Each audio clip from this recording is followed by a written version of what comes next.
Hello everybody and welcome back to a brand new video. I am back from my vacation and wow, I sure missed a lot.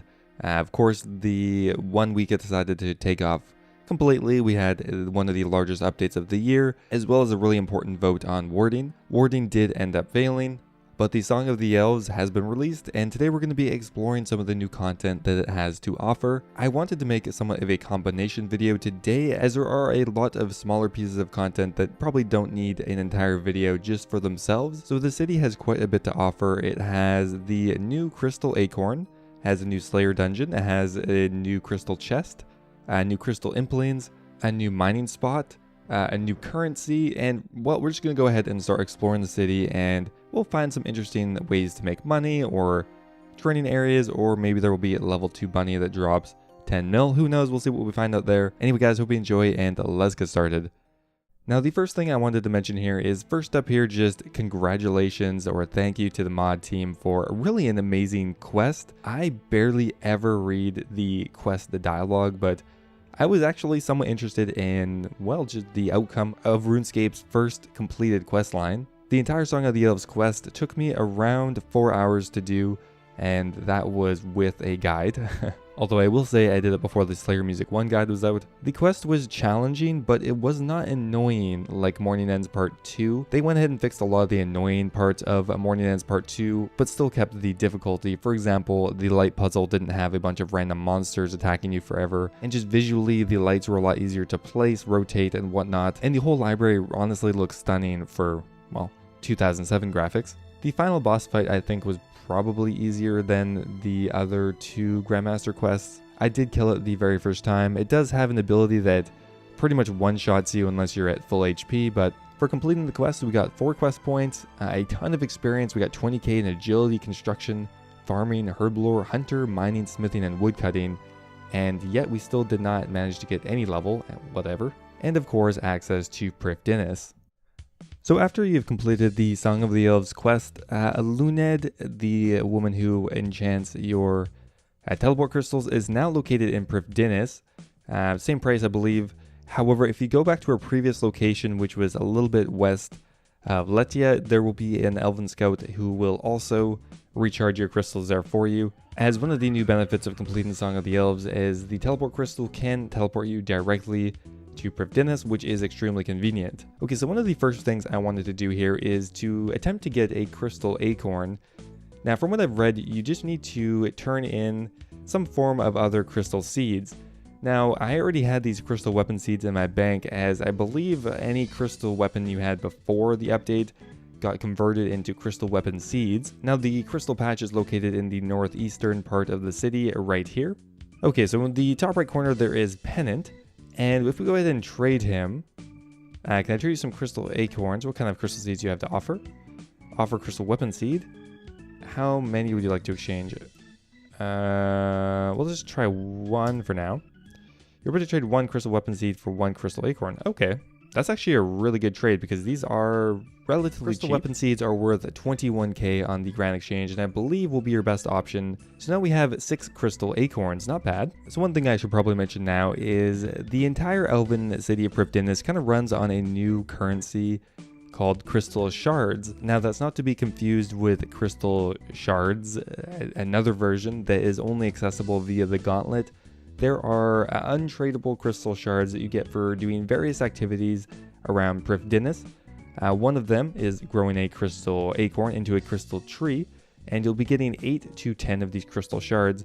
Now, like I said, they are untradeable, however, they do have a value. For one, they are necessary for doing most of the content within Prifddinas. For example, if you use a pestle and mortar on a crystal shard, you'll get crystal dust, which you can then add to different potions. Now this will create a divine potion, and since you can sell the divine potion, the GP per shard kind of comes out to around 20 to 25k right now, which means for growing a crystal tree, you could get around 250k just in shards on top of getting the 10,000 experience you get with it.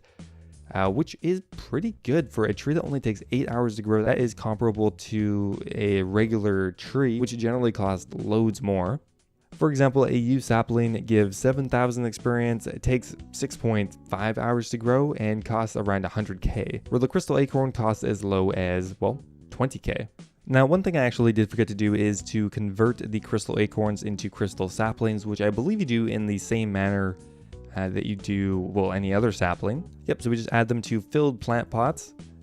And from here, we're just going to water them. Each one of these is worth 10,000 experience. That's actually so good, considering it only cost me 20k each. I'm pretty sure you don't actually need compost for these seeds, but we'll go ahead and try it right now. While I have an ultra compost, let's see if we can actually place it down.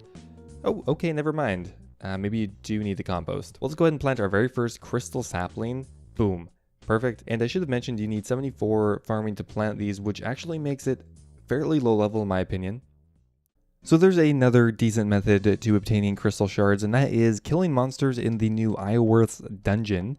We just went ahead and got a task of Necreals, and that is one of the monsters in the new dungeon. There are 9 Necreals, 12 Karasks, 9 Dark Beasts, 9 Bloodvelds, 12 Water Fiends, and 6 Moss Giants, and any of the monsters in this dungeon have a chance of dropping the new crystal shards. I'm not really sure the rate of them yet, but killing them in the Slayer dungeon is probably going to be relatively effective. You can also use a cannon, however it is not a multi-combat zone.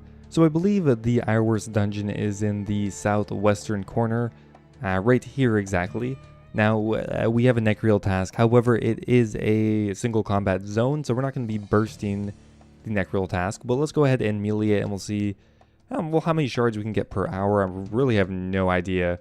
It could be 1 or 2, or maybe it could be 10, 15, 20. Now, one thing worth keeping in mind is to actually get the higher exchange rates for the shards, you'll actually need a higher herblore level essentially, as I believe making divine super combat potions is a better exchange rate over doing divine super attack potions. And the divine super combat potions require a very high herblore level to actually create. So Necreals are just located a little bit up to the north of the entrance. So we're going to go ahead and do this task. We'll see how many crystal shards we get, and well, if this is actually a viable method of acquiring the shards. I wonder... No, okay. For those who are wondering, there is actually a rabbit in Prifddinas that has 5,000 HP and is kind of a mini boss. It can only spawn once every 6 hours, and it drops the Crystal Grail. Obviously a reference to Monty Python and the Holy Grail. And that Crystal Grail is actually worth 2 or 3 mils still right now. It is totally cosmetic as far as I'm aware. Anyway, just a fun Easter egg, although some people were making a ton of money killing the rabbit. So anyway, we went ahead and did the full task of Necreals, and well, we got 4 crystal shards. We got more rune two-handers than we did crystal shards, so it's not a very quick method, or at least from my initial testing, to get crystal shards. I don't think many people end up doing Necreal tasks there, although people may end up doing Bloodveld tasks there, maybe Karasks or even Dark Beasts. Those will probably be decent. Those will probably actually be viable there. So anyway, once you have gone ahead and collected some crystal shards, if you wanted to actually convert these shards into cash essentially, which may not be the most recommended thing to do, but well, we're going to do it anyway. More often, you're probably going to want to charge your crystal weapons, your crystal tools.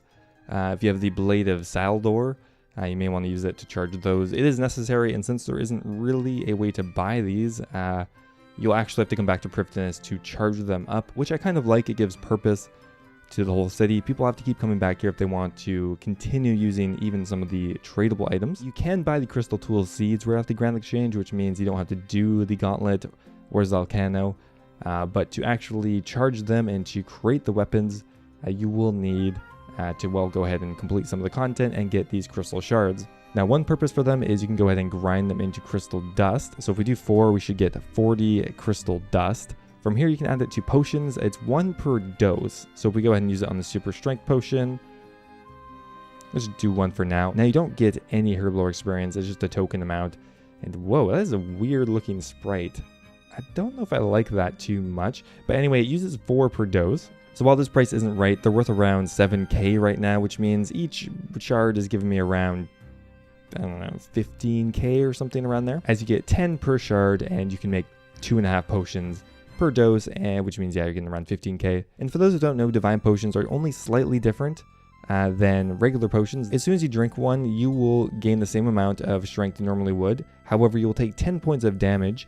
Now, the benefit here is that you will stay at 108 strength for the entire duration of the potion, which my timer's not up here, but it should be around 5 minutes, as opposed to dropping a strength level every minute or so. and it's slowly going back down to 90, you will gain the entire benefit of the full strength potion for the entire time. Now, one other thing I wanted to mention here is actually the new anvil in Prifddinas is the closest anvil to a bank now. It is overriding the Varrock West bank. However, there is a pretty high requirement to use it, so I wouldn't expect it to be as populated as the Varrock bank. However, from a bank, it is a few squares closer, so for those who are really trying to get the extra smithing experience, Prifddinas is now your best bet, although Varrock will always be more nostalgic. To conclude a few things here, I believe the crystal tree is going to be one of the most efficient ways of getting crystal shards. For one, almost no time required. You just go ahead and plant it, come back 8 hours later, and you get, well, the wiki is showing 8 to 10 shards, which is easily around doing 1 hour of any of the other various tasks around here. So I think for time efficiency's sake, planting the crystal tree is going to be your best bet. Not to mention it gives a really good amount of farming experience. Now, I'm not mentioning the Gauntlet or Zalcano yet. I'm going to be hopefully making a video on that tomorrow, which could provide elevated crystal shards per hour. But just around Prifddinas, trying out the various activities, I think the crystal tree is going to be one of your best bets. And the last thing I wanted to mention here is actually these guards, just these city guards, have a very expensive drop currently, and that is the enhanced teleport crystal seed. I believe that's what it's called. It's worth around 2 mil right now, and these guards drop it. Not a very high chance, but the only way to get this item is the elf guards, as well as pickpocketing the various NPCs around Prifddinas. I thought it was worth mentioning because they're actually a viable way of gaining shards, as well as potentially getting a 2 mil drop from a guard. Is pretty unheard of. For whatever reason, Jagex decided to put some weird drops on very interesting NPCs, but I kind of like it. It gives a purpose to some of these random monsters that you would probably never attack otherwise. Anyway guys, I hope you enjoyed the video. I know it's a bit rambly. I was just kind of getting up to speed, trying to explore Prifddinas, and I really like the update so far. A lot of variety, a lot of different training methods. We're going to explore more of them tomorrow. Anyway guys, hope you enjoyed, and I will see you next time.